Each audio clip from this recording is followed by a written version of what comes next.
Dear students, I welcome you all on this YouTube channel. In the previous video lecture, I discussed up to independent voltage and current sources. In this video lecture, I am going to discuss dependent sources. Then I will discuss Kirchhoff's current law and Kirchhoff's voltage law. So let's start with dependent sources. Let's start with dependent sources. First, let us see what is the meaning of dependent source. What is the meaning of dependent source? Dependent sources, that means maybe there will be the voltage source or current source. So what is the meaning of dependent sources? Dependent sources means the sources whose magnitudes are dependent on the current or voltage of other branch. That means the sources whose magnitude are dependent on current or voltage of another branch. Clear? So there are two types of dependent. Again, so in the case of dependent sources, there will be current source and voltage source. Current source and there will be voltage source. There will be voltage source. Now here in the case of current source, you will see that there will be two types of current sources, dependent current sources. First one will be voltage controlled current source, VCCS, voltage controlled current source. Second one will be current controlled current source, CCCS. Similarly, in the case of voltage sources, there will be two types of voltage sources.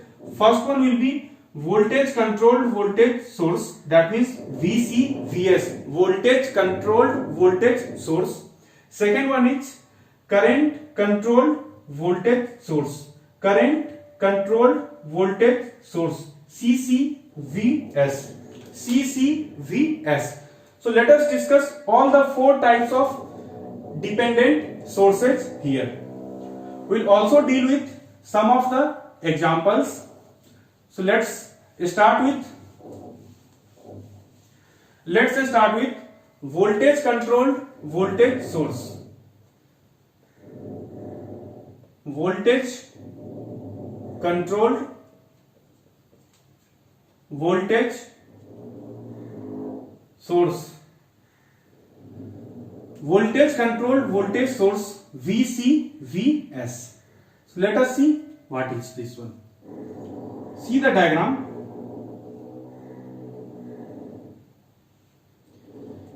Dependent source will always be shown with the help of this type of box. If you are having circular box, then this is independent source, or if you are having the battery like this is also independent source. But here, if you are having the box like this, it means the source is dependent source. Clear? Now here you will see plus, minus. Plus and minus indicates voltage source. Plus and minus indicates it is voltage source. Now it is saying voltage controlled voltage source. It means you will see its value will be written like this one, A into V1, where A is the constant and V1 is the branch voltage. V1 is the branch voltage. That means you can see that here its value is not constant. Its value is dependent upon the voltage of another branch. Its value is dependent upon the voltage of another branch. That's why its name is voltage controlled voltage source. For example, let us see. You are having this type of circuit. You are having this type of circuit.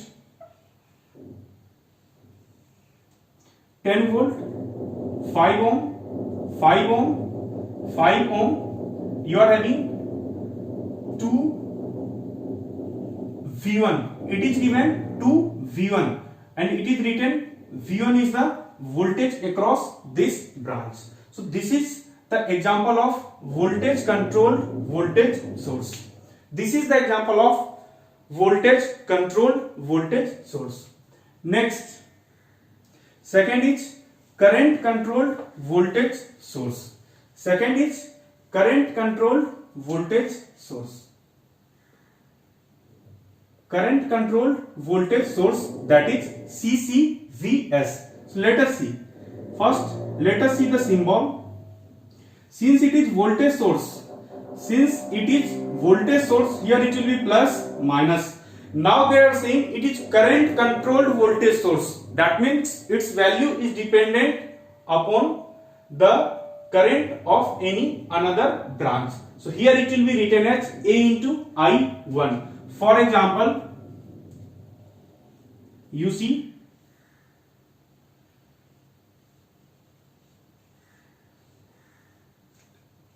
plus minus 5 volt, 5 volt, 2 ohm, 5 ohm, 5 ohm.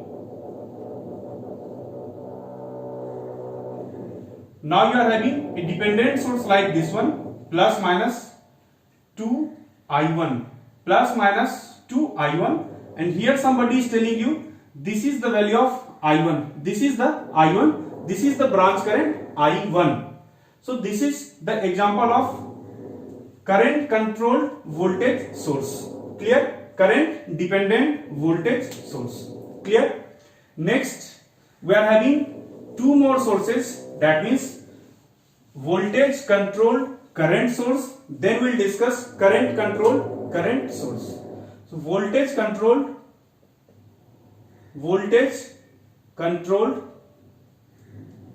current source. Voltage controlled current source. Let us see voltage controlled current source. So here see the symbol. This is the symbol of dependent source. Now which type of source it is? It is dependent current source. For current source you will have to show with the help of an arrow. Now they are saying its value is dependent on voltage of another branch. So here its value will be A into V1. A into V1, that means voltage of another branch. Remember one thing, here you should not confuse with the unit. Some of you may ask, sir, here its unit should be voltage, but here you are saying that this is current source, so its unit is ampere. No, you have to take the magnitude only. You have to consider the magnitude only. You should not focus on unit here. Clear? So here it is voltage controlled current source. Clear? Similarly, if you draw current controlled voltage source, if you draw current controlled voltage source, current controlled voltage source, you see current controlled current source, current controlled current source. Here you will see you are having the box, rectangular box. Since it is current source, so you will put an arrow inside the box, then it is current controlled. That means you write A into I1. You write A into I1. A into I1. So this is voltage controlled current source. This is current controlled current source. This is current controlled current source. Clear? So now I am writing some of the points of dependent source and independent source.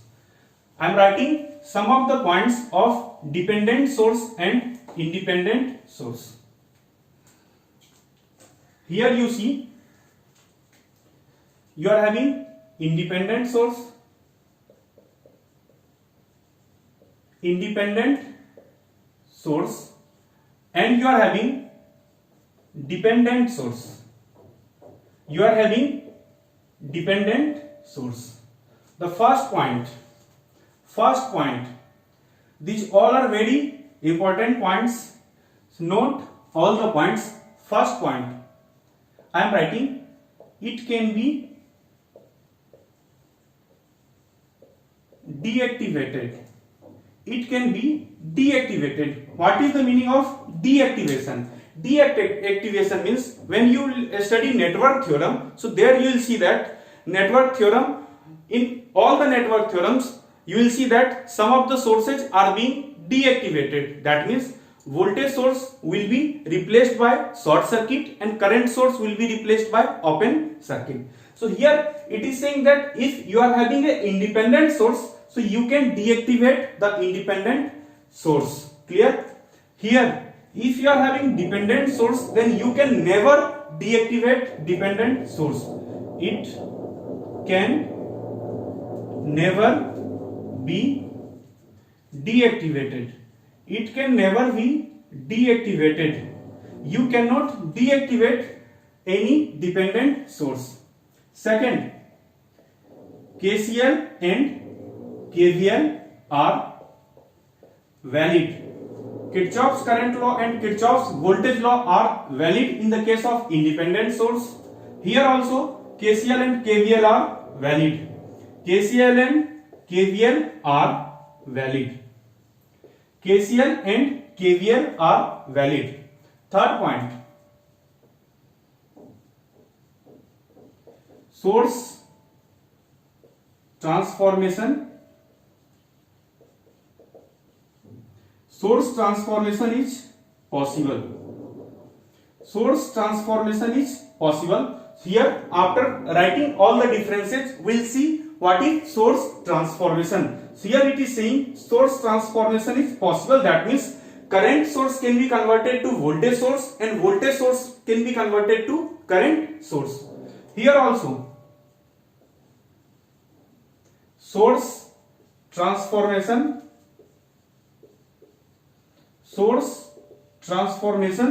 is possible.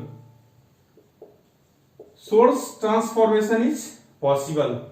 Now you will see an extra point in the case of dependent source. What is the extra point? It has a constraint equation. It has a constraint equation. What is the meaning of constraint equation? We'll see how to write the constraint equation in the case of dependent source. It is also saying that the number of constraint equations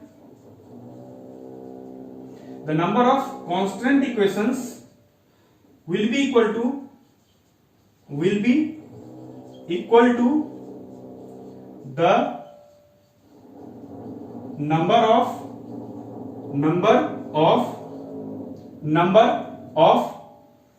dependent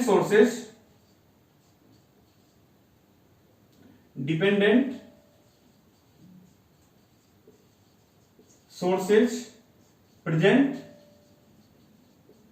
in the network.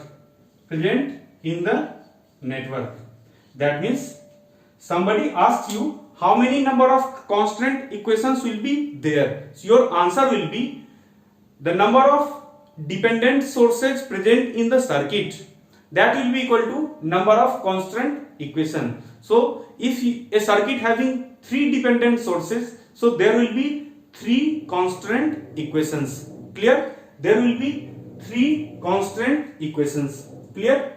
Next let us see source transformation, and then we'll discuss how to write the constant equation of dependent source. Then we'll discuss how to write constant equation. So here you see that source transformation.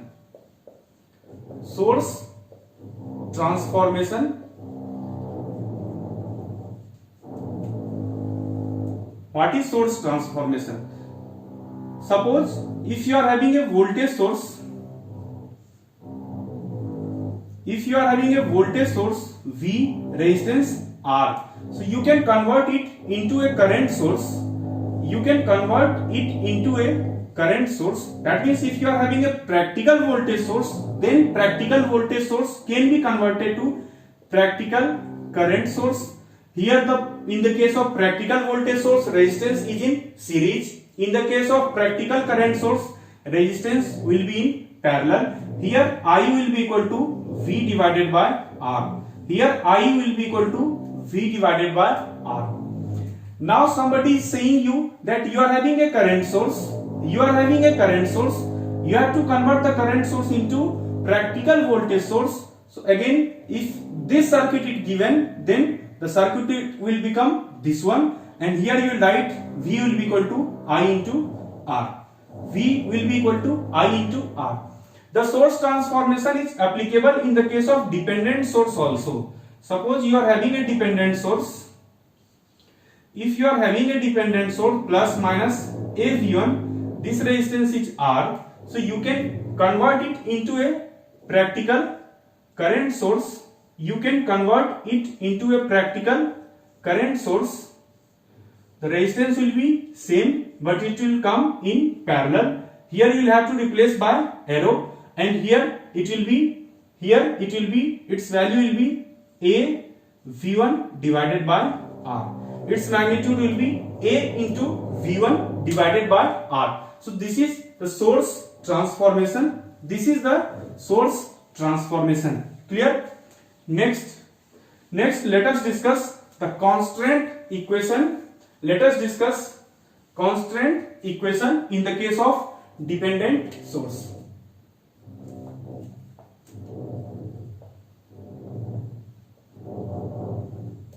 Constraint equation in dependent source. So how to write constraint equation? So there are 3 steps. You'll have to follow 3 steps. First step is step 1. Step 1, look at the magnitude of dependent source. Clear? Step 2. Identify the branch on which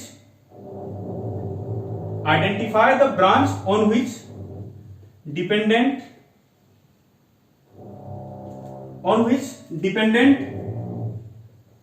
variable depends.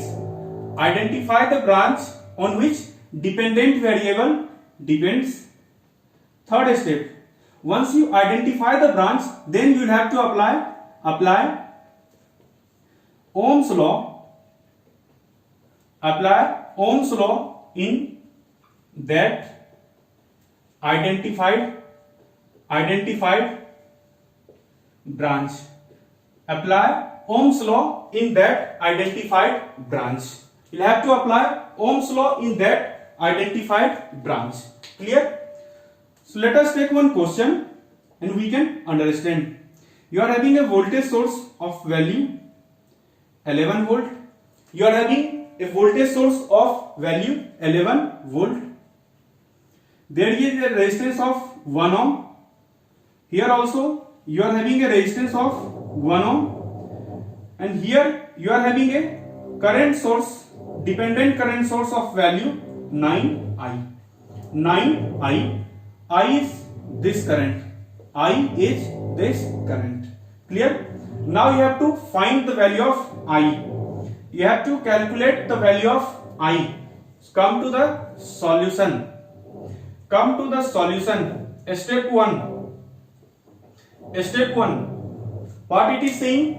Look at the magnitude of dependent source. Here the magnitude at 9 into I. Since it is represented by arrow, that means it is dependent current source and its value dependent on current. That means it is current controlled current source. Next, step 2, identify the branch on which dependent variable depends. Identify the branch. Here it is clearly given. This is the branch. this is the branch on which its value depends. Third step, apply Ohm's law in that identified branch. Why will you apply Ohm's law in that identified branch? Because you have to find the value of I. So here to find value of I, you will have to apply Ohm's law. You will have to apply Ohm's law. If you are applying Ohm's law, what will you write? See, this is the ground terminal. Its potential is 0. Now there is battery of voltage 11 volt, so there will be rise in potential of 11 volt. So here the potential will become 11 volt. So I will be written 11 minus potential of this point. Potential of this point. Now the potential of this point is not known to you. Let us assume it as a small v. A small v. So here it will be 11 minus v divided by resistance 1. From here you can write I is equal to 11 minus v, or you can write v equal to 11 minus I. This is equation 1. This is equation 1. Clear? Next you will have to apply Kirchhoff's current law at this node by KCL. You will have to apply Kirchhoff's current law at this node. So here, what is Kirchhoff's current law? The incoming current, the sum of incoming current is equal to sum of outgoing current. Here you see that current coming through this branch is I. Current coming from this branch is 9I. So here the incoming currents are I plus 9I. It will be equal to outgoing current. What is the value of outgoing current? Here the potential is V. Here the potential is 0. So V minus 0 divided by 1. That means V by 1. So you can write 10I is equal to V. And instead of V, what will you write? V will be written as 11 minus I. From here it will become 11I equal to 11. From here you can write I is equal to 1 ampere. From here I is equal to 1 ampere. So if you remember these three steps, then you can easily find the solution for dependent source. This is not difficult.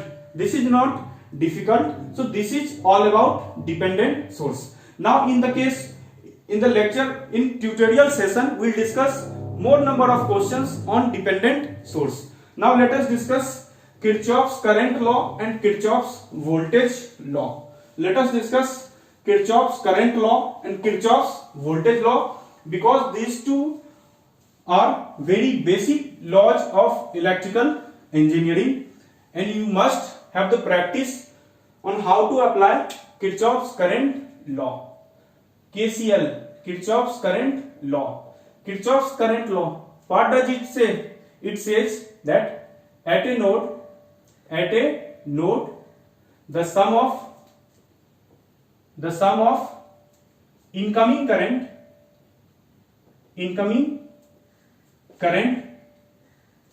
is equal to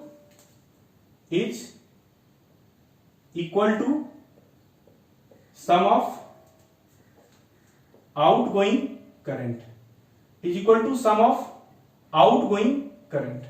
Sum of incoming current is equal to sum of outgoing current. What does it mean? It means you are having a node. There are many branches. There are many branches.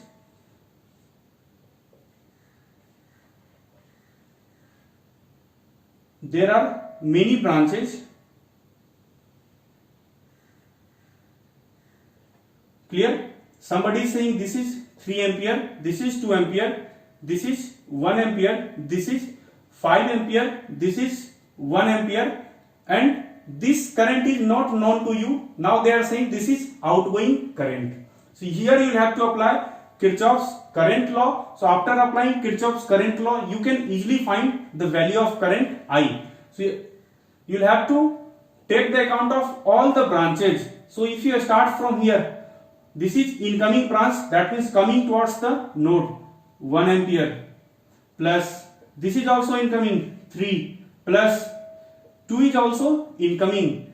Here suppose this is outgoing. So for outgoing it will be written in right side, outgoing branch 1 ampere, or here you can write incoming currents as positive and outgoing currents as negative. You can write incoming current as positive and outgoing current as negative. So 1 plus 3 plus 2, here it will be minus 1, here it will be minus 5, and here it will be, this is also outgoing current, minus I will be equal to 0, will be equal to 0. So from here you can write, you see that 5 plus 1 6, 3 to 5 plus 1 6. From here you get I equal to 0 ampere. From here you get I equal to 0 ampere. Now one more point, note it carefully. KCL works on principle of conservation of charge. Kirchhoff's current law works on the principle of conservation of charge. How? See, current means what? Current is nothing but rate of flow of charge. I is equal to dq by dt, rate of flow of charge. So here you see that incoming current is equal to outgoing, that means sum of total currents at a node is equal to 0. So it is saying that since current is nothing but rate of flow of charge, so the charge at any node is conserved. The charge at any node is conserved. So it is very important point. It can be asked in any examination. Clear? Second thing, KCL is valid for any kind of network. Any kind of network. That means there are no any conditions for applying Kirchhoff's current law. Any network is given to you, you can apply Kirchhoff's current law. Whether it is non-linear, whether it is unilateral, whatever with the network given to you, you can apply Kirchhoff's current law. Clear? Next is Kirchhoff's voltage law. Next is Kirchhoff's voltage law. Let us see. Kirchhoff's voltage law, it is saying in a loop, sum of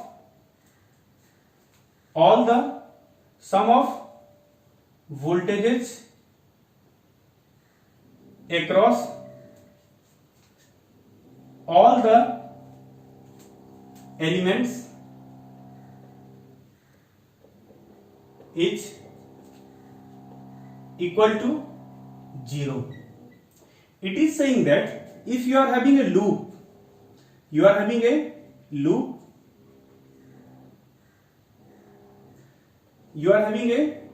like this one. Clear? This is V1, V2, V3, R1, R2, R3, and current flowing through this loop is I1. Current flowing through this loop is I.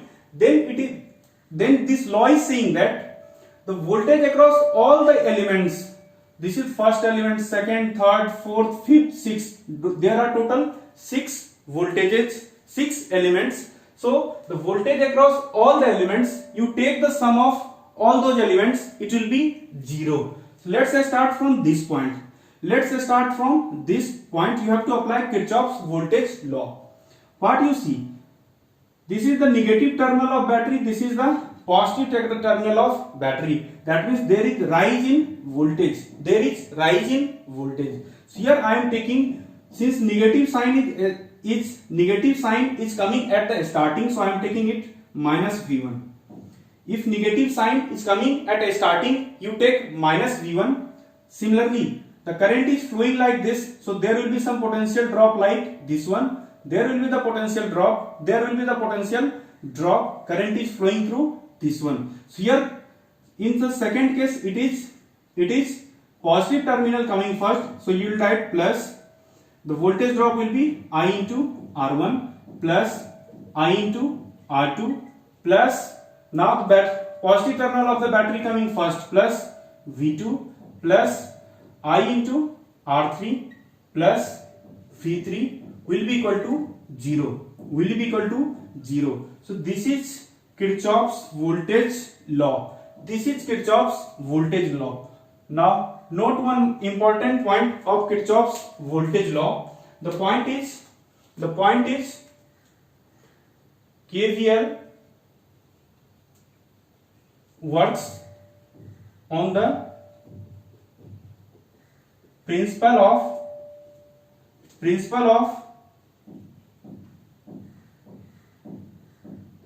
conservation of charge. KVL works on the principle of conservation of energy. KVL works on the principle of conservation of energy. Let us see how. You are starting from one point and you are coming back to the same point. You are starting from one point, you are coming back to the same point.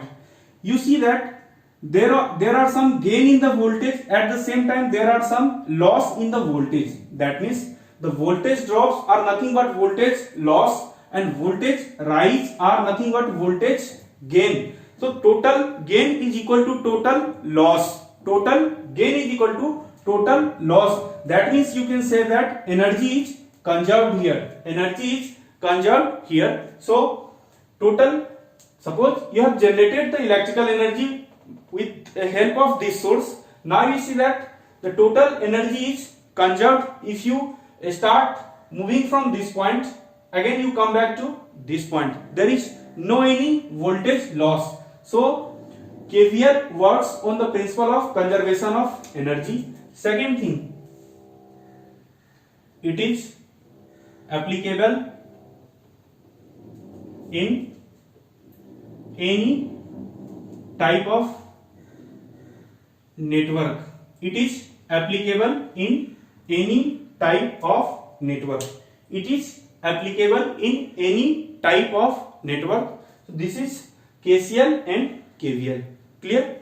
Now in the next video lecture, I will discuss some numerical questions asked in previous year GATE examinations. I will also discuss some numerical questions that has not been asked in any examinations, or I will also discuss some questions asked in engineering services examination. Now you have to prepare all these contents today.